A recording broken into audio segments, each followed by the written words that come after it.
Hi అండి, అందరూ ఎలా ఉన్నారు? బాగున్నారా? సో నేనైతే బాగానే ఉన్నాను. తిరుపతి వీడియో కూడా పెడతానని చెప్పాను కదా. సో ఆ వీడియో ఈరోజు చూసేద్దాం ఎలా ఉందో. మరెందుకు వీడియోలోకి వెళ్ళిపోదాం. సో మేము ఎప్పుడైతే సాయి దర్శనం అయిపోయిందో, షిరిడి సాయిబాబా దర్శనం అయిపోయిన వెంటనే సాయినగర్ నుంచి మేము ఇంకా బయలుదేరామండి. సో తిరుపతి వెళ్ళాలి కాబట్టి సో మనం ఏంటంటే సికింద్రాబాద్ ట్రైన్ ఏదైతే ఉందో దాన్ని మేము సాయంత్రం 5 గంటలకి ఎక్కాము. సో అయితే అక్కడి నుంచి వస్తున్నానే కానీ అంటే మళ్ళీ మనసులో అనిపిస్తుంది కదా, మళ్ళీ ఆ దేవుడి దర్శనం ఎప్పుడు దొరుకుతుందో అన్నట్టు. సో అలా అయిపోయింది. నెక్స్ట్ ఏంటంటే మేము సికింద్రాబాద్కి కూడా వచ్చేసాం రైల్వే స్టేషన్కి. సో వచ్చేసాక మళ్ళీ అక్కడ నుంచి మేము తిరుపతి ట్రైన్ అనేది ఎక్కేసామండి. సో డైరెక్ట్గా తిరుపతి ట్రైను అది సాయంత్రం 4 గంటలకు ఎక్కాము. సో తిరుపతిలో చూసినట్లయితే ఆ విజువల్స్ చూసినట్లయితే సో డైరెక్ట్ కొండ మీద ఒక చిన్న లైటింగ్ అనేది మనకు కనిపిస్తుంది కదా, అదే శ్రీవారి యొక్క గుడి అనమాట. అయితే మేము తర్వాత తిరుపతి కింద నుంచి రైల్వే స్టేషన్ నుంచి డైరెక్ట్గా కొండపైకి మేము బస్సు అనేది ఎక్కేసాము. సో మనం ఏంటంటే మెట్ల దారి కూడా వెళ్ళొచ్చు, బట్ మెట్ల దారి అయితే మేము వెళ్ళలేదు.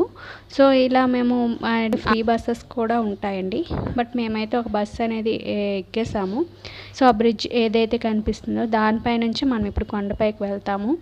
అలాగే అక్కడ చూడండి కొన్ని బస్సెస్ అవి కూడా వెళ్తున్నట్టు కనిపిస్తాయి. సో ఆ ఘాటిపై నుంచే మనం ఇప్పుడు కొండపైకి వెళ్తామన్నమాట. సో మనం వెళ్తున్నాం కాబట్టి మనకు చూడండి, మనం కొండపైకి వెళ్ళే వెహికల్స్ మాత్రమే అక్కడ మనకు కనిపిస్తాయి. సో అటు నుంచి వచ్చే వెహికల్స్ ఏవి మనకు అక్కడ కనిపించవు. సో చాలా నీట్గా ఏదైనా సరే చాలా నీట్గా మనకు అక్కడ ఉంది. బాగా చేసేసారు.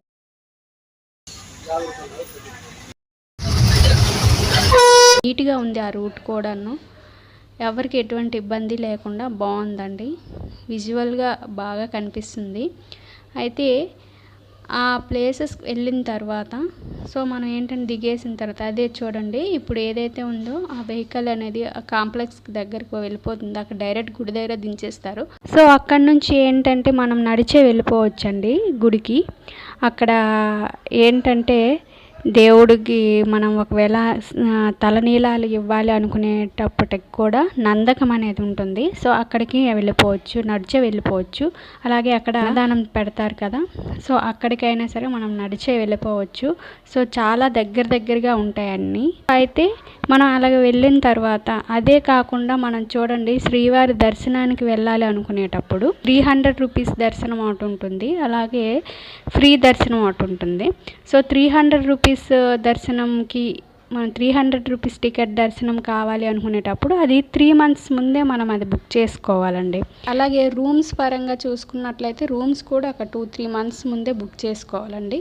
ఇది ఏదైతే ఉందో ఇక్కడ తలనీలాలు ఎవరైతే ఇవ్వాలనుకుంటున్నారో సో అదేనండి ఈ ప్లేసు. దాన్ని నందకం అంటారు. ఇక్కడ తలనీలాలు ఇస్తారనమాట. సో అది అయ్యాక ఏంటంటే డైరెక్ట్గా ఇటు ఏంటంటే స్వామివారి దర్శనానికే వెళ్ళిపోతారు.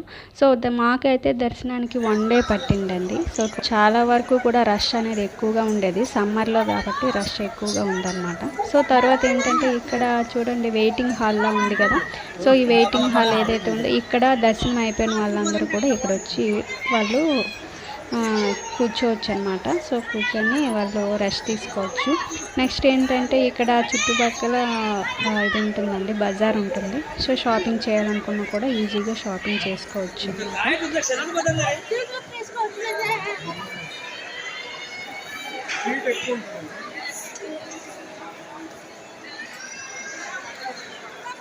అక్కడ స్వామివారికి సంబంధించి ఏదైనా బ్రహ్మోత్సవాలు కానీ లేకపోతే ఏవైనా చూడండి స్పెషల్ డేస్ ఏవైనా ఉంటాయి కదా, సో అటువంటి టైంలో ఇవి ఐరావతాలు ఉన్నాయి కదా, సో ఐరావతాల మీద ఆ స్వామివారిని ఊరేగిస్తారనమాట.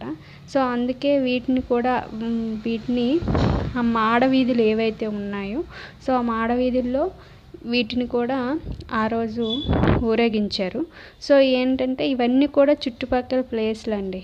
సో ఈ ప్లేసెస్ అన్నీ కూడా చుట్టుపక్కల ప్లేసులు చూసుకోవచ్చు, బాగుంటాయి.